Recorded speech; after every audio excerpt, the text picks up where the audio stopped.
নমস্কার বন্ধুরা, কেমন আছেন আপনারা সবাই? আশা করছি ভালো আছেন, আর আমিও খুব ভালো আছি। এখন দুপুর 1টার মতো বাজে, আর এখন থেকেই আমি আমার ব্লগটা স্টার্ট করছি। আর এইদিকে দেখুন, এই ফুলের কুঁড়িটা তাপের জন্য মারা গিয়েছে।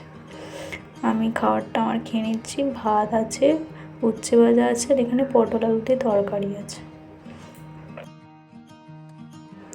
এখন বিকেল 5টার মতো বাজে।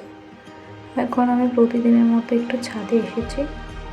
একটু ছাদে বসে যাওয়ার পর তারপর আপনাদের আজকে একটা নতুন রান্না করে দেখাবো। রান্না বলতে একটা স্ন্যাক্স করব। স্ন্যাক্সটা হচ্ছে বাড়িতে আমি ছোট ছোট নিমকি করে দেখাবো। আর এতে ময়দা আছে, চিনি, নুন, একটু কালো জিরে, তেল আছে। ভালো করে মেখে একটা ডো বানিয়ে নেব। তেলটা একটু বেশি করে মাখবো, কারণ তেলটা যদি আমি বেশি করে মাখি তাহলে নিমকিটা মচমচে হবে, না হলে তো হবে না। মেখে নেওয়ার পর কিছুক্ষণ ঢাকা দিয়ে রেখে দেব।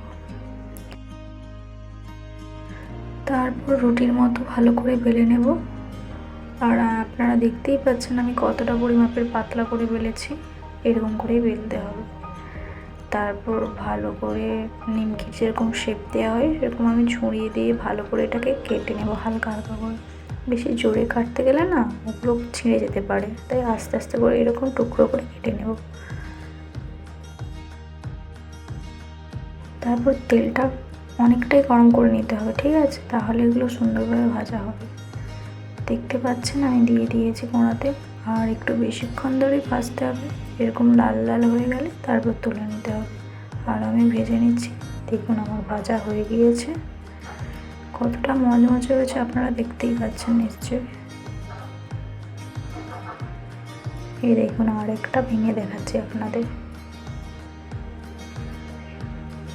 আমার তৈরি নিমকি খেতে তো দারুণ লাগছে, আর দেখতেও খুব সুন্দর লাগছে।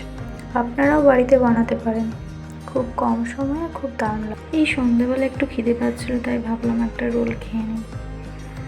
সন্ধ্যের পর থেকে কী করলাম আর দেখানো হয়নি, যদিও কিছু করিনি।